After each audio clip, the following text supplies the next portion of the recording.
우리 주변에는 숨은 영웅들이 참 많습니다. 쉬는 날 불이 난 버스를 발견하고 침착하게 승객들을 구한 경찰관이 있습니다. 김승희 기자가 취재했습니다. 1차선을 달리던 차량 맞은편으로 버스가 지나갑니다. 그런데 버스 뒤편에 하얀 연기가 자욱합니다. 엔진룸엔 새빨간 화염까지 보입니다. 놀란 운전자가 곧바로 클락션을 울린 후 119에 신고합니다. 여기 그 덕천의 병원 앞에 버스 뒤에서 지금 불이 나거든요. 예, 지금 빨리 와야 돼요. 빨리. 아니요, 지금 그 옆에 운전자는 망설임 없이 버스로 달려가 승객들의 대피를 돕습니다. 승객들을 도운 운전자는 휴무 중이던 파출소 순경이었습니다. 엔진룸 가장 근처에 앉아 계셨던 승객분들조차도 처음엔 화재를 인지를 못하고 있었던 터라서 천연가스를 연료로 사용하는 버스라는 점을 인지를 해서 폭발 위험이 크다고 판단하였고, 이후 소방차가 도착해 진화 활동을 시작했고 승객들은 모두 무사히 귀가했습니다. 이번엔 고속도로. 퇴근 중이던 소방관이 전복사고로 차에 갇힌 50대 여성을 구조했습니다. 구급대원이 도착하기까지 10분이나 남은 상황이었습니다. 숨쉬기가 많이 힘들다 이렇게 호소하셨고요. 차 안에 들어가서 목을 잡고 경추보호를 계속하고 있었습니다. 도와야 한다는 마음가짐이 자연스럽게 좀. 긴박한 상황에서 경찰과 소방관의 침착하고 발빠른 대처가 시민들의 목숨을 구했습니다. 채널A 뉴스 김승입니다. 돌직구 강력반 시작하겠습니다. 강력한 남자, 돌직구 강력반장, 범죄 프로파일러 배상훈 반장님 나오셨습니다. 어서 오세요. 안녕하세요. 배 반장님과 살펴볼 첫 번째 강력 사건 공개합니다. 단서가 좀 나와 있는데 남녀가 지금 체포가 된 모습이에요. 어떤 강력 사건일까요? 들어보시죠. 범행 동기가 무엇입니까? 피해자한테 미안하지 않으신지. 살인미수 혐의 인정하십니까? 충격적이고 잔인한 사건이 발생했습니다. 범인은 아내였습니다. 그리고 사위도 동원됐습니다. 어떤 사건인지 사건의 전말 함께 보시죠.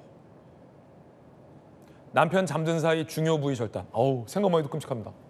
야, 50대 남편. 사위가 운영하는 카페에서 음주 후에 혼자 숙면을 취하고 있었습니다. 자, 30대 사위, 50대 아내가 카페에 들어와서 끈과 테이프 등으로 남편을 결박하고 수차례 흉기를 휘두르고 신체의 중요 부위를 훼손했습니다. 저항 불가한 상황이었다고 합니다.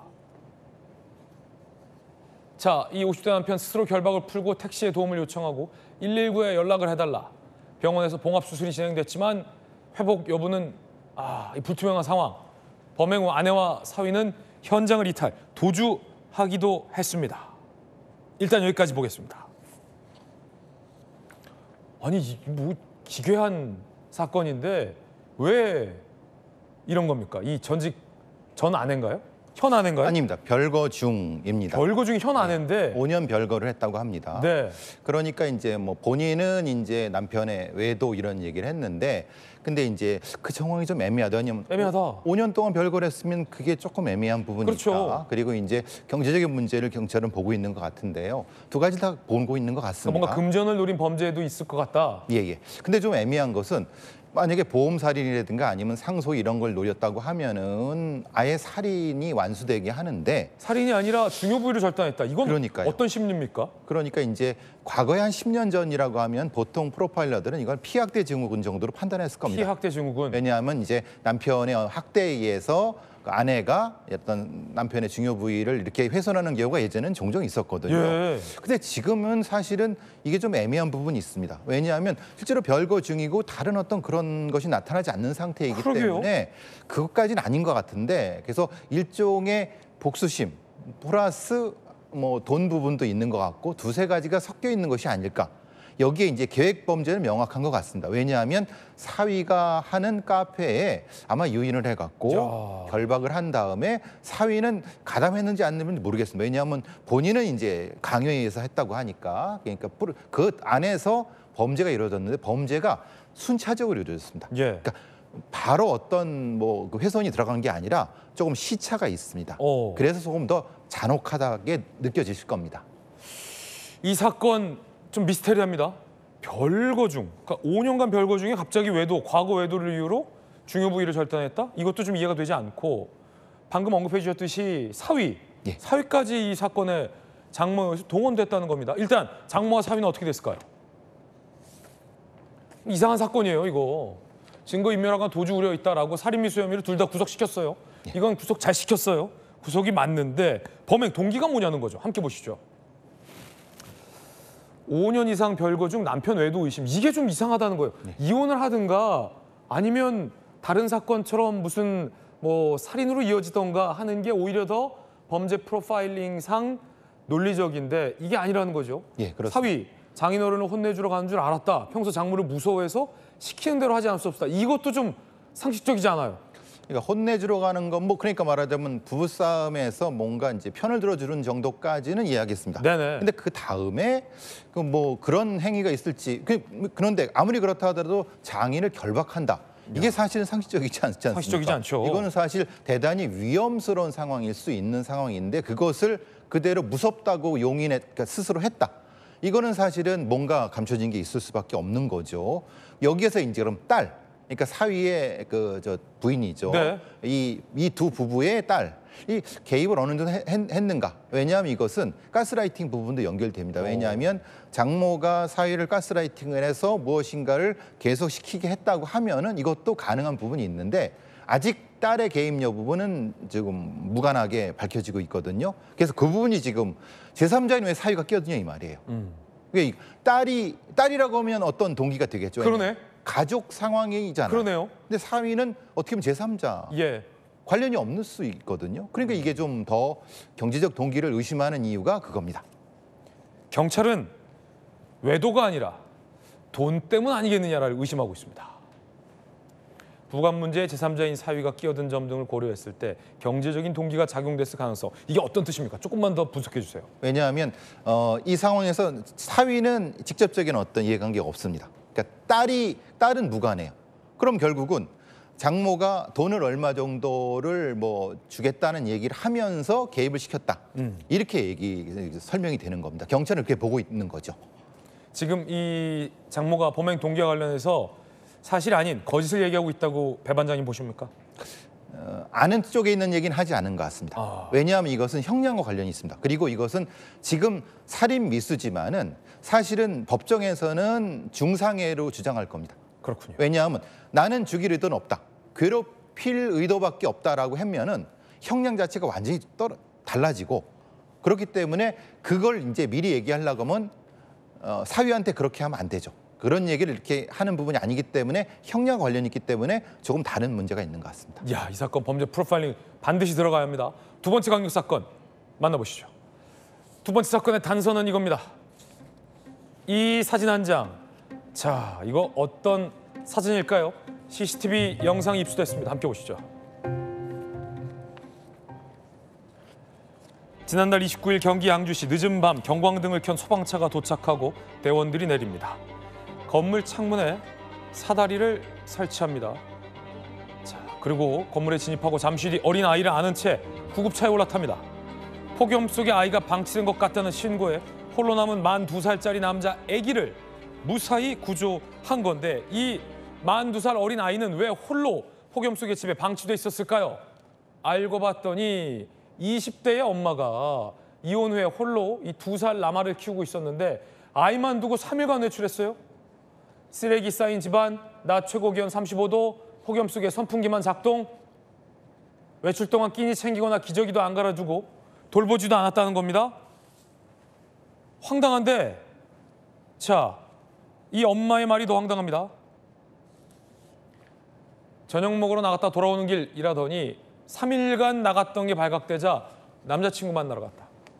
이거는 뭐 철이 없다고 해야 됩니까? 아니면은 뭐 어떻게 해야 됩니까? 기본적으로 저장 강박이 의심됩니다. 네. 왜냐하면 쓰레기가 그 안에 쌓여 있기 때문에. 저장 강박도 의심된다. 왜냐하면 저장 강박이라는 것은 주변에 있는 사람들로부터 어떤 공감이라든가 이런 것들을 느끼지 못하는 상태에서 다른 어떤 물건들, 쓰레기 같은 물건들의 애정이 더 들어가는 겁니다. 그러니까 아이는 존재해도 사실은 뭐 이렇게 얘기하면 그렇죠. 죽어도 그만. 사실은 그렇기 때문에 방치를 하는 거거든요. 방치죠, 이건. 그래서 이 저장 강박이 분명히 의심되는 부분인 거고 쓰레기 속에 있으면 쓰레기가 사실 이 더운 날 거기서 열이 납니다. 아, 그래요? 그러니까 또 선풍기가 나면 이제 호흡곤란이 오죠, 당연히. 그러니까 굉장히 위험한 상황인데 저 신고가 잘 되고 빨리 구한 거는 진짜 잘한 부분인데 안타까운 거는 저 아이를 또 어차피 양육을 해야 되지 않습니까? 그 부분이 좀 제일 걱정스럽습니다. 아니 3일간 애기 밥도 안 줬다는 거예요. 뭐 먹을 건 옆에 있었다고 하거든요. 근데 그게 3일 동안 사실 부패하고 썩잖아요. 예. 그거를 그러니까 사실은 방임이죠. 학대 방임. 만 2살짜리가 어떻게 끼니를 챙겨 먹습니까? 그래서요. 예. 아, 이건 뭐 처벌을 강하게 할 수도 없고 엄마니까. 본인이 이제 범행은 인정을 한 거고요. 네. 근데 지금은 아이는 친척 손에 있지만은 그래야 될 것 같아요. 친권을 지금 저장 강박이나 다른 것이 입증되면 친권이 박탈될 수가 있는데 지금은 좀 애매한 부분이 있는 것 같습니다. 그러니까 어린아이를 친모로부터 떼어낸다는 게 사실 쉬운 얘기가 아니기 때문에 네. 좀 사회복지 영역에 접근이 필요할 것 같습니다. 남자친구랑 여행을 가느라 어린 아기를 방치하고 가다니 황당합니다. 자, 세 번째 사건 만나보시죠. 아무리 화가 나도 이 세 번째 사건 영상 저희가 입수했는데 함께 보시죠.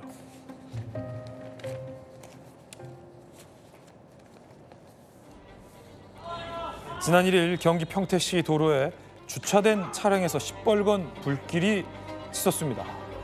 화염은 바로 옆 건물 2층 높이까지 솟아오르고 시커먼 연기가 가득합니다. 바로 앞에 서 있던 차량 주인은 황급히 달려가 자동차를 이동시킵니다. 대체 어쩌다 차에 불이 났던 걸까요? 아니 반장님, 지금 상당히 좀 위험해 보이는 상황인데 왜 불이 난 겁니까? 그러니까 그 차주가 불을 지른 거죠, 자기 차에. 보통 이런 걸 자살형 방화라고 하는데 자살형 방화. 이게 성에 따라서 그 방화의 목적물이 다릅니다. 여성 같은 경우는 침대라든가 옷에 방화를 하는데 그 남성 같은 경우는 자기의 분신이라고 하는 차나 집에 방화를 합니다. 예. 그게 보통의 그 성별로 딱 나눠지는 거거든요. 그러니까 이제 화가 나서, 그러니까 분을 참을 수 없어서 내 것에 화를 지르고 자기도 뭐 이렇게 하는 보통 이런 것이 자살형 방화의 특징입니다. 예. 자살형 방화라고 하는데 그렇다면 이 남성은 왜 이렇게 화가 났던 걸까요? 관련한 내용 함께 보시죠.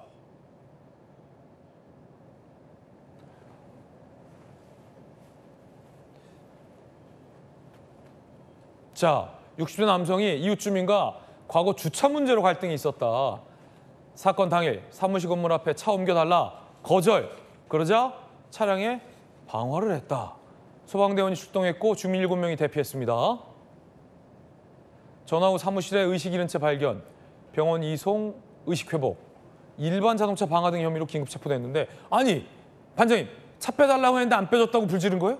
근데 요새 이제 어떤 옛날 도로의 주차 문제가 굉장히 심각하지 않습니까? 예. 그러니까 계속 다툼이 몇 년씩 반복되다 그렇군요. 보면은 이제 싸우기도 하고 이게 누적이 된 거군요. 누적이 되니까 그 화가 자기 안쪽으로 들어오는 겁니다.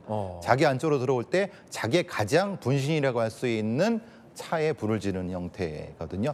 화가 나더라도 절대 저런 형태의 어떤 분노 표출은 하시면 안 되는데 조금 이제 말하자면 상담을 받으시고 화를 좀 줄일 수 있는 기제가 됐으면 좋겠는데 저렇게 불을 지르면요.